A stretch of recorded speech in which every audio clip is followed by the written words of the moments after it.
Hi, this is Jeff Thorin, and I am here today with Sally Starbuck Stamp. We are both principals of Gifted Leaders and members of the Enlightened Rebel Alliance. And so today, actually, Sally, we posted, as you know, a blog post recently where we talked about Steve Piersanti's contrasting of old models of leadership with more progressive models. And so in the framework that he offered, he talks about moving away from the organization as a pyramid to more of a network, moving away from top-down leadership to everyone is a leader, more of a network leadership model there, control to collaboration, and from a focus on just being money-driven to being purpose-driven, also realizing that profit's important and all that. So obviously there's a different paradigm that we're seeing showing up in the workplace, which involves a shift on the part of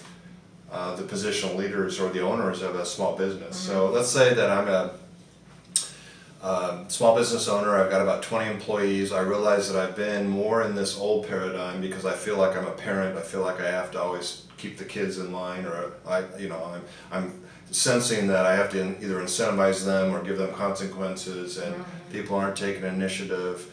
I'm feeling the burden of having to make all the decisions. I want to move more towards a partnership type of model that's Piersanti outlines here. You're an expert in culture, which really we're talking about a shift in culture, right? So where do I start? What do I do with it?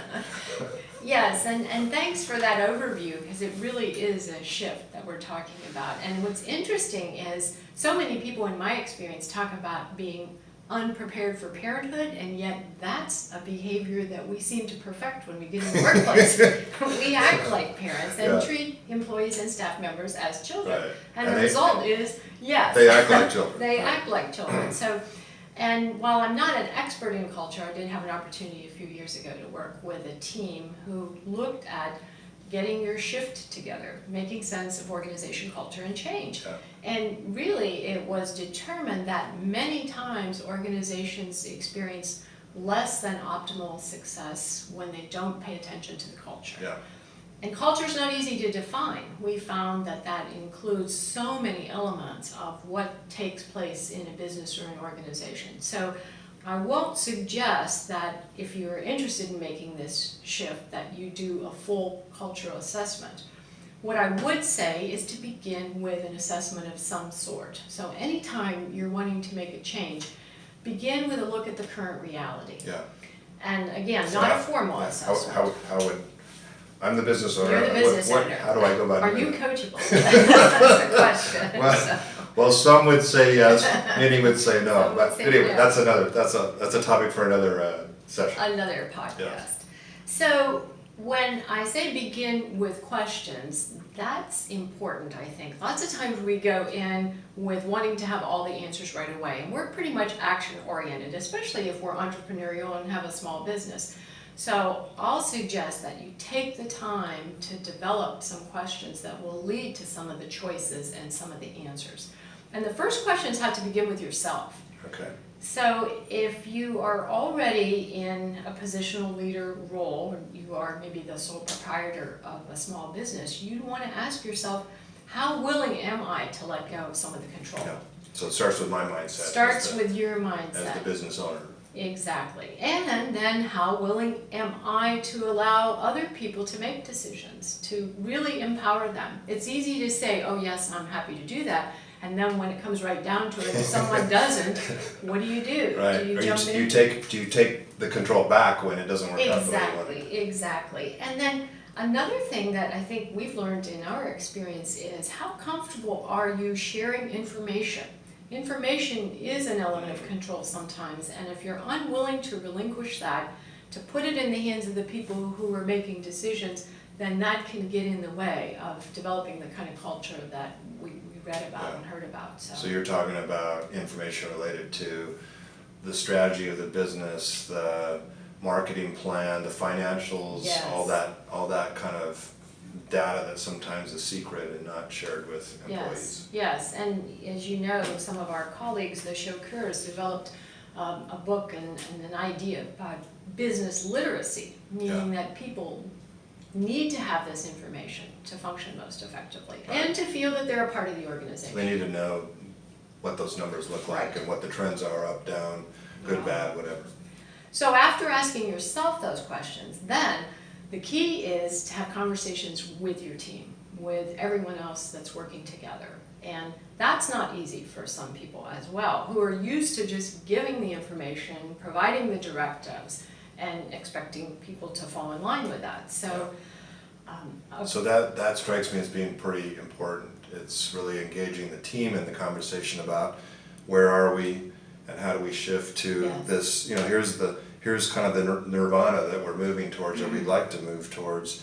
How invested is the team in that, and what ideas do they have about moving from where you're at to where you want to go? yes, and in line with that, have them decide what does nirvana look like for them. So a way that we've done it, I know, and many organizations find valuable or useful and easy, is to say, okay, what's working and what could change? Yeah. So even if you think of this stoplight, what do we need to stop doing altogether, since it's not in the best interests of us and the service we want to provide? What do we need to keep doing, since that's working? Yeah. And then what do we need to start doing? That's where the innovation comes in.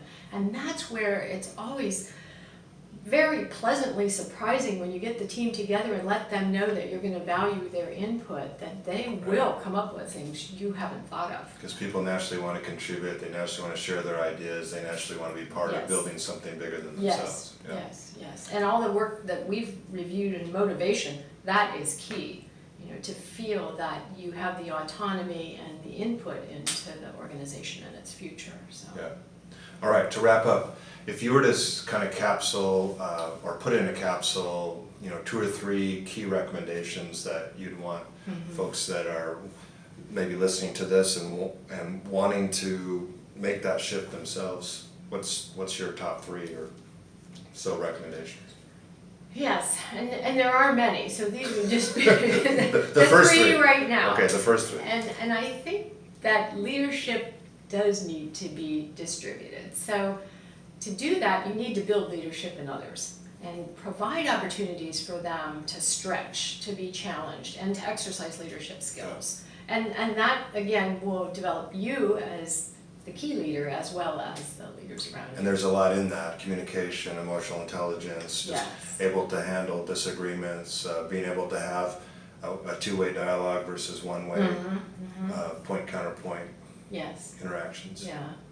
And that kind of leads into the second piece, which clearly was outlined by the authors in the article on that, is to create this culture of collaboration, and true collaboration, not just paying lip service saying, oh yes, we do everything by talking about it.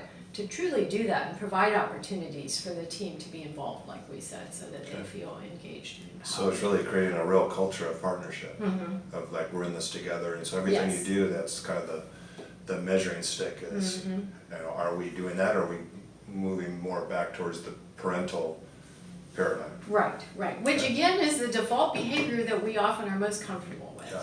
And even though we say we're not, we're pretty good at that sometimes. We are, Yeah. yes. And then I guess a piece that I often refer to is Susan Scott's Fierce Conversations, which we've used a lot in our work, where she talks about conversation being a relationship and how it's important to recognize that everything we say and do is, well, it's rarely neutral.